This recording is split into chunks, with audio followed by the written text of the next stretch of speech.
be telling you a scary childhood story. When I was 2 years old, my mom passed away. My dad wasn't in the picture, so I went to go live with my grandparents. My grandparents lived in a super old home that was built in the 1800s. I was a very imaginative child. So when I told my grandparents that I used to see people in the house, they just didn't believe me. There was one lady in particular that I would always see. She would sit at the end of my bed and watch me fall asleep. I wasn't scared of her because I thought she was an actual person. Plus, I was super little, so nothing even crossed my mind. At this point, I was like 4 or 5 years old. I remember her talking to me constantly. She even sang me the song Rockabye Baby to get me to go to bed one night.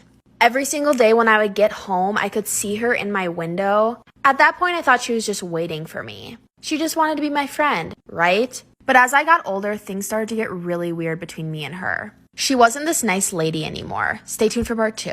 This is part 2 of the lady in my room who would sing me lullabies to get me to go to bed. No one else in my family could see her. She even told me that she was my mom. I really believed her. If you remember, my mom passed away when I was 2. So, it seemed pretty real that it was my mom.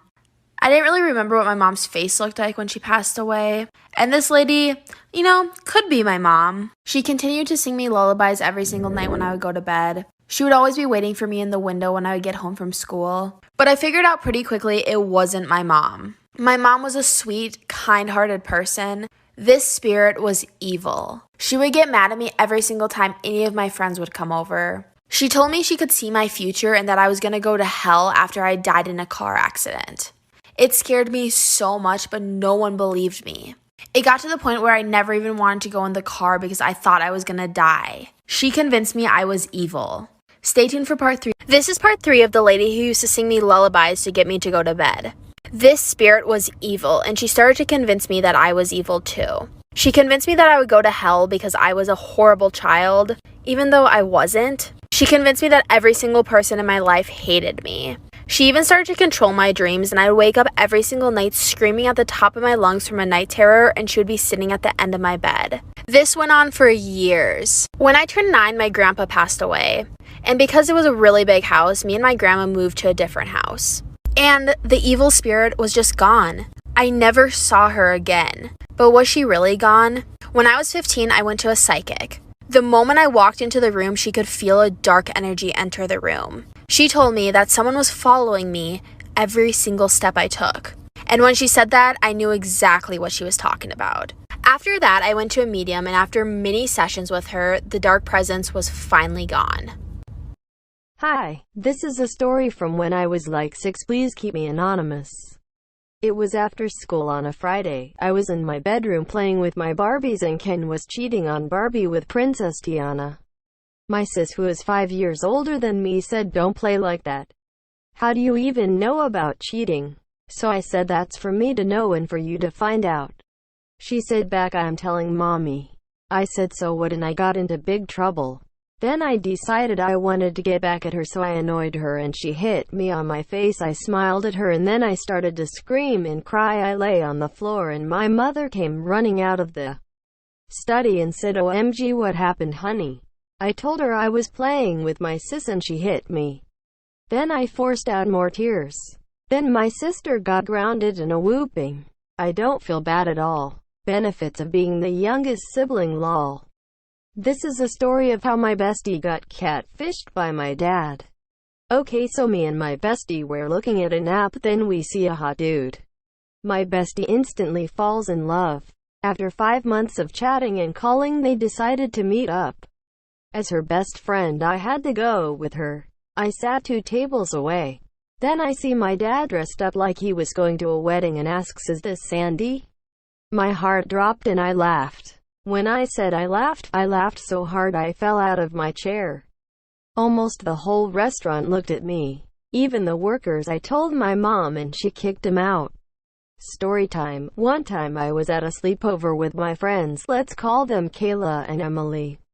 We were on Omegle, and because we were stupid, Emily decided to kiss me for an old man. Little did she know I had a big crush on her. Now she's my girlfriend. Story time. In second grade it was Valentine's Day and we were eating candy and went to recess. Of course we can't take candy outside, so we had to eat it. I had a ring pop and so I ate it really fast so it breaks. And it's really big and I swallow it, start chalking in line, and I didn't want to die, so I stomped on the floor as hard as I could and moved out of the line so my teacher could see, and so she said, "What's wrong?" And I pointed to my throat while stomping, and so she found out what happened because I had a ring pop in my hand with no pop on it. And so she told teachers to get a trash can in the hall.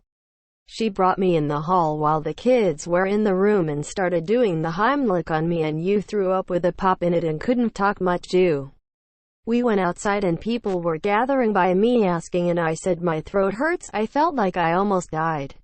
Story time on how I knocked out the guy who broke into my school.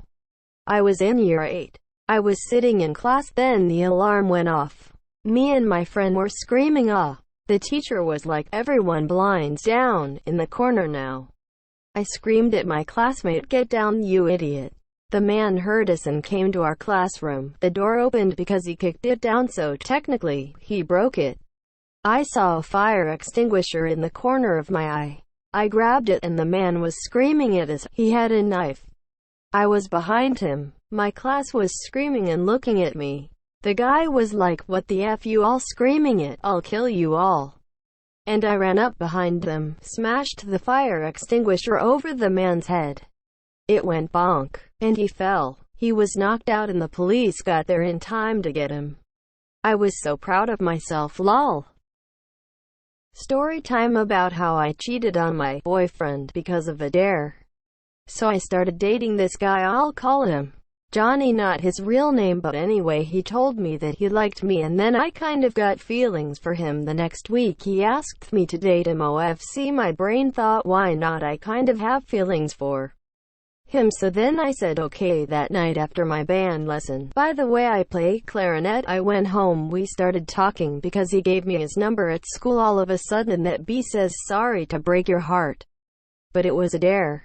A month after that he got actually feelings for me. I didn't have any for him, but we started dating. Again I had feelings for this other guy, we'll call him Jeffrey, also not his real name, but anyways, so I asked him out. OFC, he said yes. Then 2 weeks after we started dating, keep in mind I'm still dating Johnny, and yes, Jeffrey knows about my plans moving on. I leave my phone on the counter like every night, hoping Johnny will go through my phone. That dirty little rat went through it, read all of my texts, looked at all of my calls, and I'm in the shower. He comes and knocks on the bathroom door. I said, "Come in." Then a few minutes later I said, "Need anything, honey?" He has my phone in his hands, then throws it in the shower at me and says, "Don't ever call me honey, babe, or anything like that. We're over forever. You're a..." I got a new phone and I am still with Jeffrey. We have 3 kids now and we're as happy as can be. This is the story of how I found out someone liked me, but I didn't confess that I liked him back. So this was around when I was 7, yes, very young. I was in elementary school eating, and someone asks, let's call him Alan. So, someone asks Alan who he likes, which he replies, my name. I was in shock, so I said, and stayed silent. I told him I liked someone else, which was a lie. But I only denied it because I was only 7. Story: how I almost got kidnapped while babysitting. So when I was 14, I was really bored, so I decided to get a well-paying job on the side while in school. One day I had to babysit this particularly rich family. Oh yeah, it was also night. Also, my parents were so happy with what I was doing. So back to the story. I was looking after them making dinner and the kitchen window was open and I heard breathing. I have watched many stories off channels, and I knew I was not paranoid. I didn't close the window just in case something jumped and I saw a scary, creepy person. I grabbed the kids and went into the parents' bedroom. I locked the door. I had heard footsteps coming up the stairs. I thought this was the end, but I heard, "Put your hands up," and that's when I realized the police were there. The police got here by tracking the guy. They had put a tracker on him because they knew he was not trustworthy. He had escaped from a prison nearby and had been charged with assault and kidnapping children. When the parents came, I quit my job then and there. It was better safe than sorry. Here is the story of how I could have died or gotten really sick. So one day I was just in my room and my 15-year-old cousin comes in my room and says that the candy tastes really sweet. I didn't try it though. She left. A few days later I hear my mom getting mad at brother and my cousin because apparently it was supposed to be a prank by putting my man's pills in a candy container.